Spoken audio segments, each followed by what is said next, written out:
Okay, so we're going on to 1 Chronicles 5:2.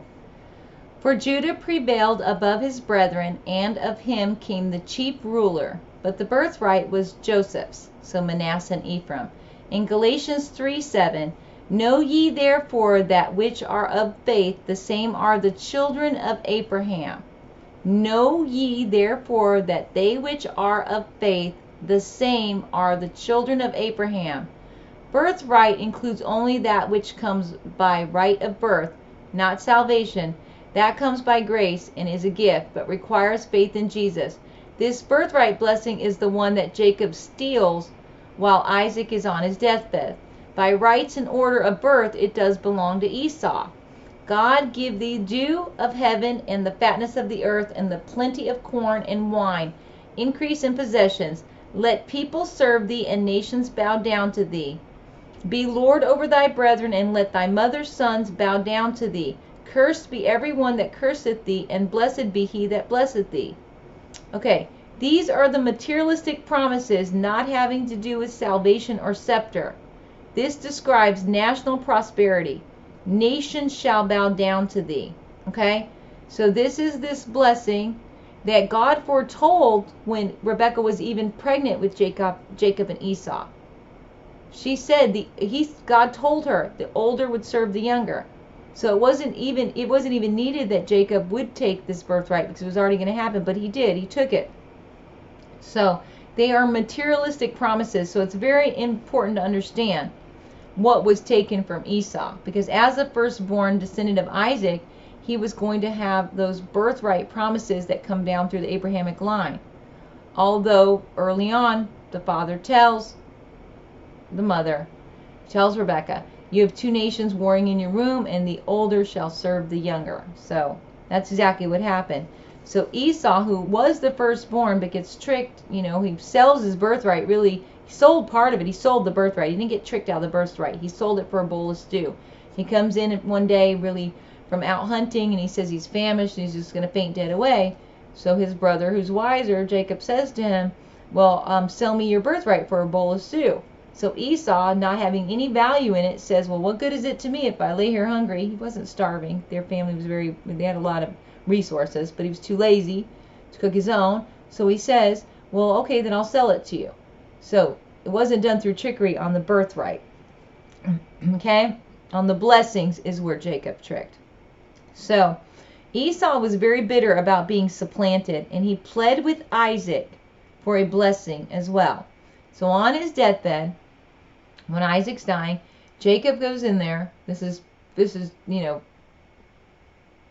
deceitfully, because he was supplanter, scoundrel.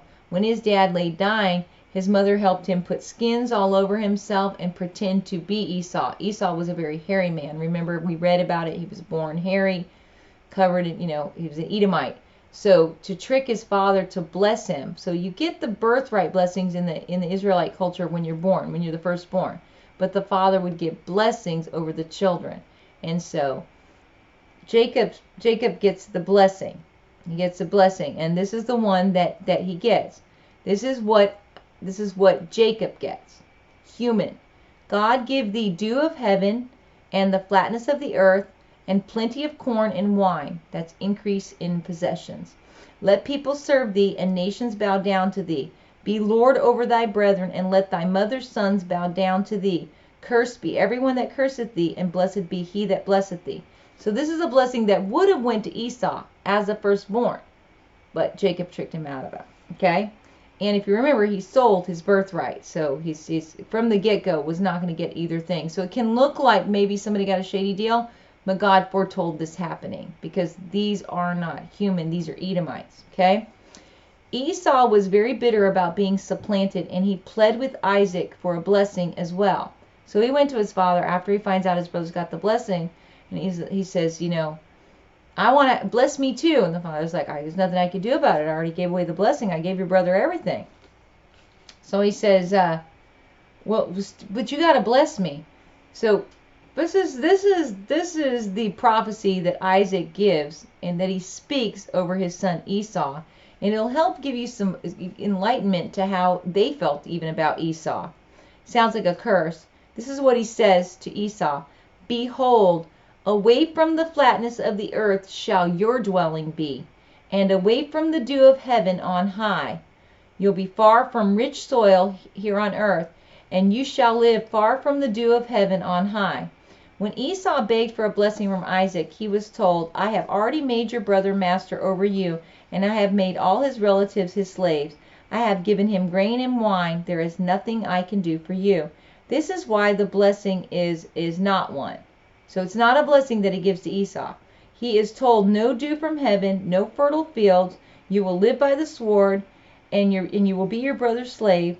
Yet when you rebel, you will break away from his control. That's what happened. Okay? By now, it is abundantly clear that Yahweh hates Esau and loves Jacob.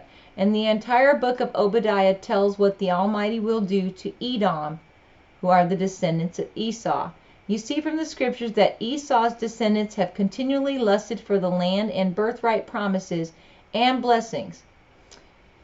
Upon Jacob's deathbed, the Abrahamic promises are divided. The birthright involving material and national promises goes to Joseph, Manasseh, and Ephraim, and the scepter involving kingly and spiritual promises went to Judah. Nothing went to Esau, the Edomite, because he was not the seed of Abraham, he was the other seed. Joseph's blessings went to his sons Manasseh and Ephraim by order of Jacob. God before whom my fathers Abraham and Isaac did walk, the God which fed me all my life long unto this day, the angel which redeemed me from all evil, bless the lads, and let my name be upon them and the name of my fathers Abraham, Isaac, and let them grow into a multitude in the midst of the earth. So this is a promised multitude, which therefore cannot be the Jews, the modern day Jews. It's a promised multitude in the midst of the earth. These people don't number in the millions. So remember, it says, I'll make your descendants as the sands of the seas. That's one of the Abrahamic promises. That's what the Father told Abraham.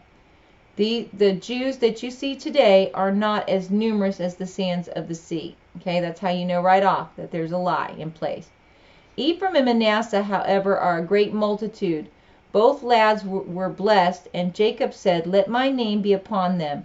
His name was Israel. The descendants of these two lads, not the descendants of Judah, the Jews. The name Israel was stamped indelibly on Manasseh and Ephraim. The older shall serve the younger.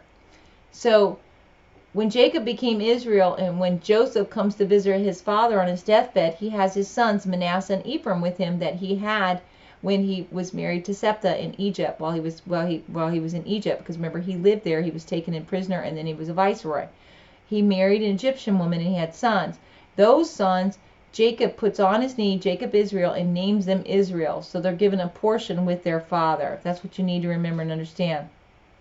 Jacob's name, which was changed to Israel, would become the very possession and property, the label on the peoples of Manasseh and Ephraim. Manasseh and Ephraim together received the right to the name of Israel. It was to become the national name of their descendants, and their descendants were not called Jews, only those of Judah, Benjamin, and Levi. Hopefully by now you're starting to see that there's a lie in place that you've been taught. And everyone's not who they think they are. Plot twist. Don't get it twisted. The Father's telling us truth. So Manasseh and Ephraim, their descendants, were to grow into a promised multitude. Manasseh and let's see, and they were told they would grow into a promised multitude. Manasseh is Europe or Great Britain and a company of nations. Ephraim is USA, the United States. These national blessings are poured on them jointly. These are the collective blessings which the lads received, which the other tribes did not receive. And the birthright promises, only those, and they're national treasures, and you can just tell when you look at the nations, okay, what they equal to, where those tribes are now. So this is in Genesis 48:18 through 20. So if you want to go back and read that. Israel set Ephraim before Manasseh, even though he was the second born. So Jacob, Israel, when he went to bless them, he even sets Ephraim before Manasseh. Even Manasseh is the firstborn. Okay, so he sets Ephraim. Ephraim's the second born, and he sets him in front of Manasseh. So just as a destiny and future prophecy was given to Judah, so too was one given over these two lads. And this is what the prophecy given. In the last days they will be a numerous people, a great nation, Great Britain, and a company of nations, USA, United States. They will be a colonizing people. The Almighty shall bless thee with the blessings of heaven above and the blessings of the deep, with the best gifts of the earth and its fullness, and the favor of him who dwelt in the burning bush. Let all these rest on the head of Joseph, on the brow of the prince among his brothers. Deuteronomy 33:16. Prince among brethren, they shall possess the gates of other nations. The older shall serve the younger.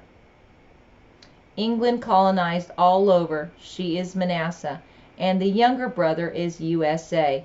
These are the only two nations that are brother nations, formed one from the other, that have had immense national prosperity.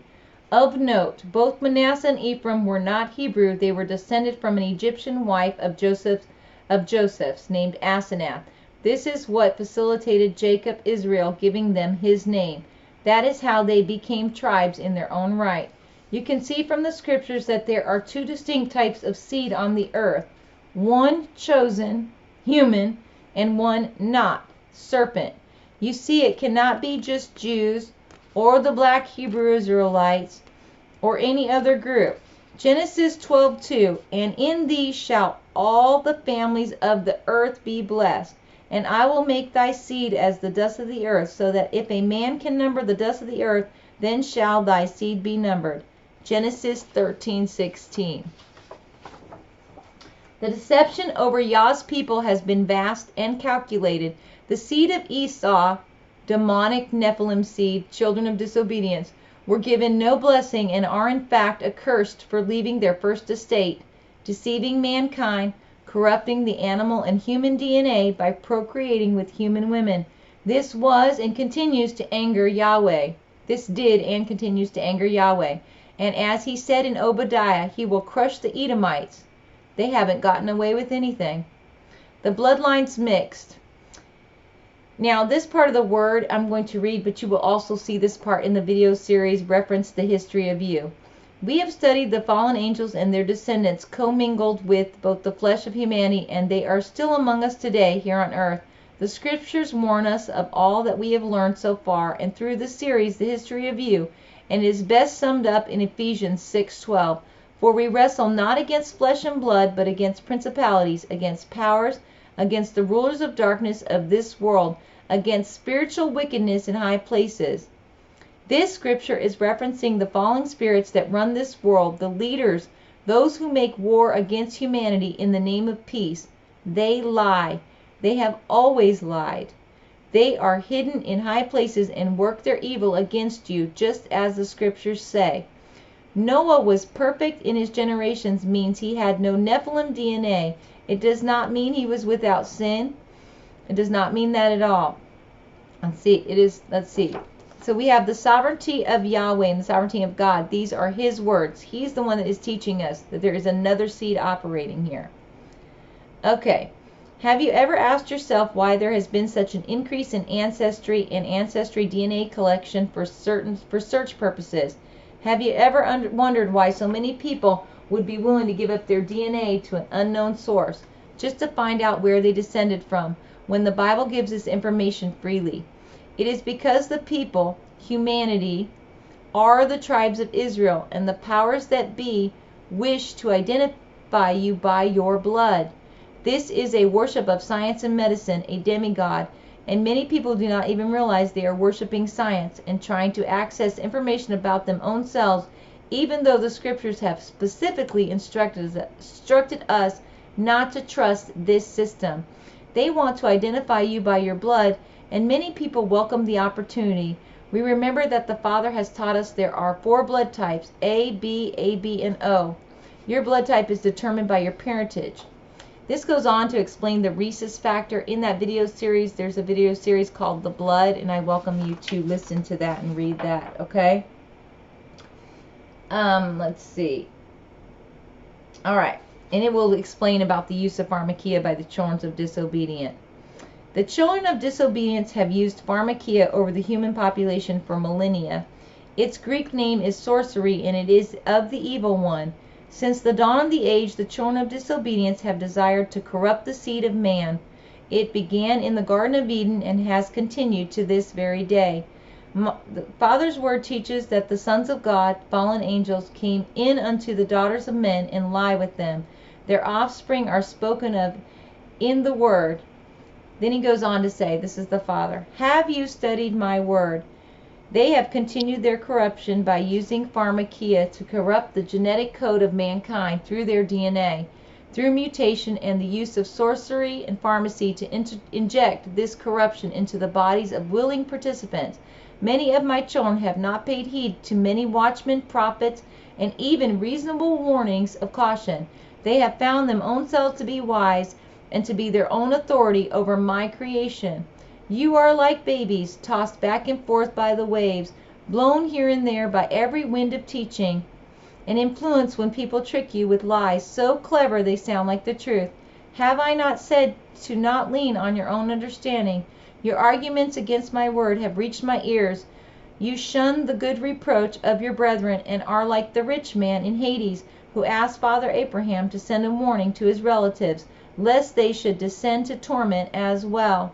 You will remember Father Abraham's response. If they do not listen to Moses and the prophets, they will not be convinced, even if someone rises from the dead.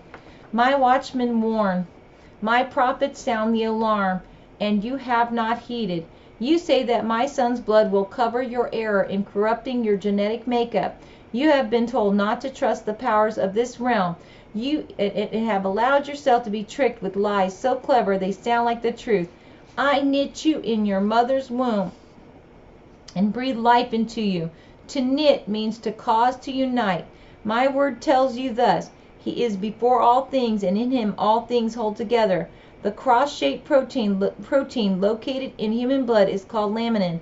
I knit myself to you in your blood, and it is what makes you uniquely human. This is why the children of disobedience desire to corrupt your blood, to make you irredeemable. Who has bewitched you? Why do you believe you can corrupt my creation with wicked genetic mutations, and I will welcome you into my kingdom? The children of disobedience have tricked you into selling your inheritance for a bowl of stew. My human children are heir to the promise. The children of disobedience are set for destruction. Do you not understand? They wish to mingle their DNA with you, so they may enslave you forever. Many of my children have said that this vaccine cannot be the mark of the beast. They do not believe my prophets and watchmen, and feel that the enemy must announce that the vaccine is in fact the mark of the beast. This is a fallacy. My ways are not your ways. Did I require that Satan announce his attack on my servant Job? To Job, the servant is not better than the master. You sought me not. You give your own selves counsel and expect to keep your inheritance. I want to reread this. This is a fallacy. My ways are not your ways. Did I require that Satan announce his attack on my servant Job? To Job, the servant is not better than the master. You sought me not. You give your own selves counsel and expect to keep your inheritance. Do you not perceive your inheritance is your eternal salvation with me in paradise? You have sold it for a bowl of stew. Do you not perceive the bowl of stew is your desire to protect your life at all costs, to include corruption of your DNA? Do you not perceive you have been tricked into worshiping the beast system and all it offers, to include the promise of more life? That life is worth nothing. Have I not said that if you try to hang on to your life, you will lose it? The evil one has used many methods to deceive the children of the earth, and have tested much pharmakia to achieve these results. SARS, Ebola, and AIDS were also used to exterminate human populations, as is this vaccine. My people perish for lack of knowledge. Their ignorance is willful. These wicked children of disobedience operate in all areas of this world, seeking whom they may devour, destroy completely. The children of disobedience work under many guises to destroy my children, and one such group is the Aga Khan Foundation. To explore further, this will require a small history lesson, a world his story lesson. We'll pause there and then we'll go on to the Aga Khan in the next video. Thank you, brothers.